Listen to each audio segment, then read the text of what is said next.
This is maybe the most important thing to know about living right now in the 21st century, that we are now hackable animals. We have the technology to decipher how humans, or what you think, what you want, to predict human choices, to manipulate human desires in ways which were never possible before. Basically, to hack a human being, you need two things. You need a lot of data, especially biometric data, not just about where you go and what you buy, but what is happening inside your body and inside your brain. And secondly, you need a lot of computing power to make sense of all that data. Now, previously in history, this was never possible. Nobody had enough data and enough computing power to hack human beings. Even if the KGB or the Gestapo followed you around 24 hours a day, eavesdropping on every conversation you had, watching everybody you meet, still they did not have the biological knowledge to really understand what's happening inside you, and they certainly didn't have the computing power necessary to make sense even of the data they were able to collect.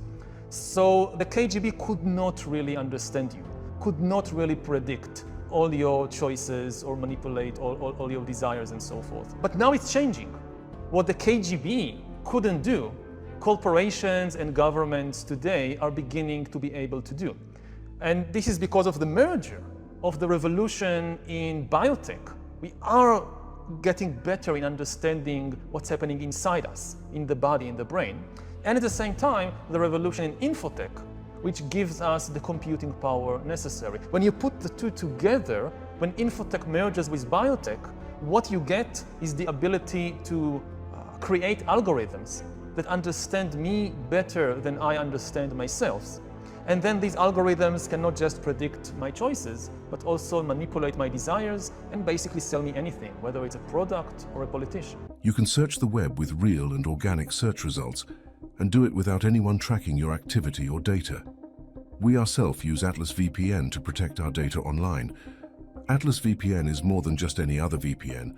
It blocks all malicious links, ads and trackers, and notifies you when someone is trying to spy on or steal your data. If you want to grab Atlas VPN, they have a great deal going on right now for just $1.70 a month and 6 months extra for free. We've provided a link in the description you can use to grab this deal. Try it out with a 30-day money-back guarantee. Not only does it protect your data, it also keeps your searches completely private. Also, protect unlimited devices at once. No limits are set.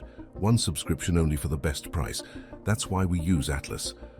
Oh, did we forget to mention it saves you a lot of money booking online? It's that easy.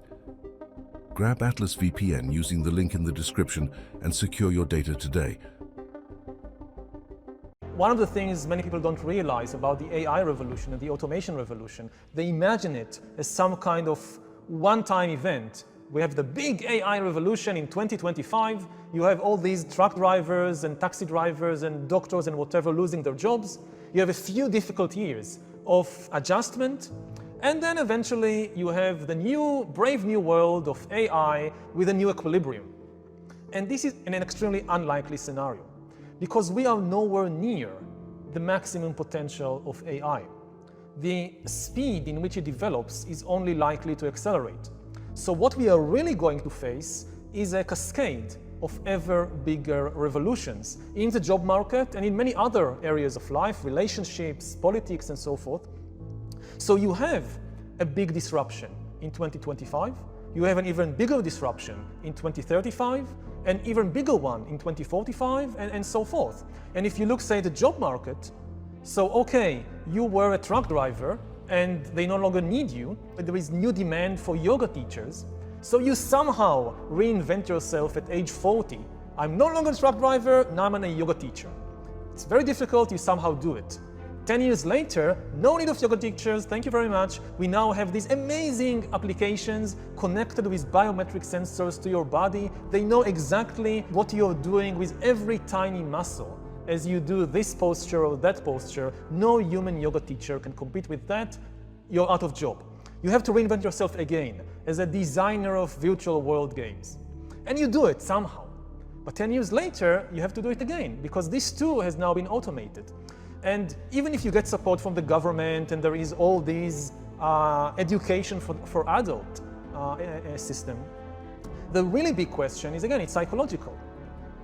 Do we as human beings have the mental stability and the emotional intelligence necessary to reinvent ourselves repeatedly? And when you're 20, what you're doing is basically to reinvent yourself or to invent yourself for the first time. And it is very difficult.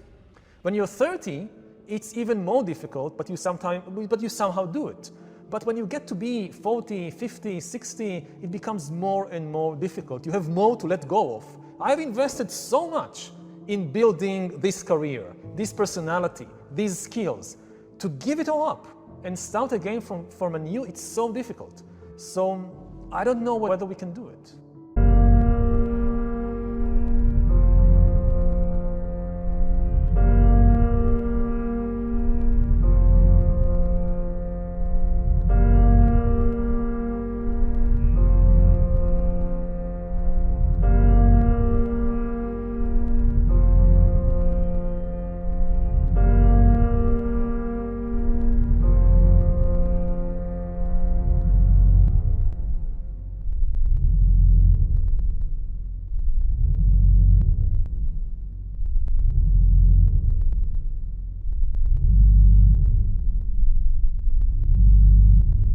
We haven't seen nothing yet. We are still just at the tip of this revolution. The entire liberal democratic system is built on philosophical ideas we've inherited from the 18th century, especially the idea of free will, which underlies the basic mottos of the liberal worldview, like the voter knows best, the customer is always right, beauty is in the eye of the beholder, follow your heart, do what feels good. All these liberal mottos, which are the foundation of our political and economic system, they assume that the ultimate authority is the free choices of individuals. This was okay for the last 2 or 3 centuries, because even though free will was always a myth and not a scientific reality, I mean, science knows of only 2 kinds of processes in nature. It knows about deterministic processes and it knows about random processes. And their combination results in probabilistic processes. But randomness and probability, they are not freedom. They mean that I can't predict your actions. Now, up till now in history, the humans were so complicated that from a practical perspective, it still made sense to believe in free will. Because nobody could understand you better than you understand yourself. You had this inner realm of desires and thoughts and feelings which you had privileged access. The privileged access now belongs to corporations like Google. They can have access to things happening ultimately inside my body and brain which I don't know about. There is somebody out there, not just one, all kinds of corporations and governments, that maybe not today, maybe in 5 years, 10 years, 20 years, they will have privileged access to what's happening inside me, more privileged than my access. They could understand what is happening in my brain better than I understand it. You don't have to give them permission. I mean, in some countries, maybe you have no choice at all. But even in a democracy like the United States, a lot of the information that enables an external entity to hack you, nobody asks you whether you want to give it away or not. Now, at present, most of the data that is being collected on humans is still from the skin outwards. We haven't seen nothing yet. We are still just at the tip of this revolution, because at present, whether it's Google and Facebook and Amazon, or whether it's the government or whatever, they are trying to understand people mainly on the basis of what I search, what I buy, where I go, who I meet. It's all external.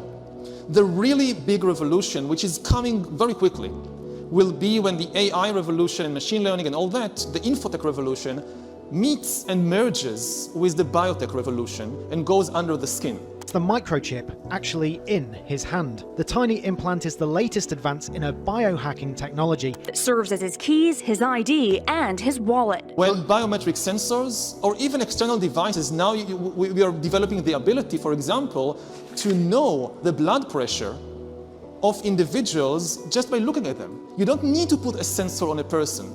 Just by looking at the face, you can tell what is the blood pressure of that individual.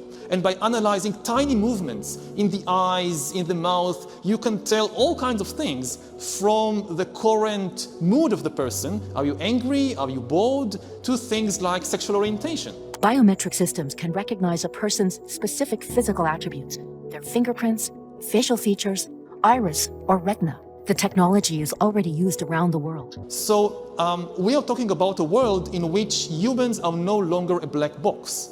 Nobody really understands what happens inside, so we say, okay, free will. No, the box is open, and it's open to others, certain others, more than it is open to you. You don't understand what's happening in your brain, but some corporation or government or organization could understand that.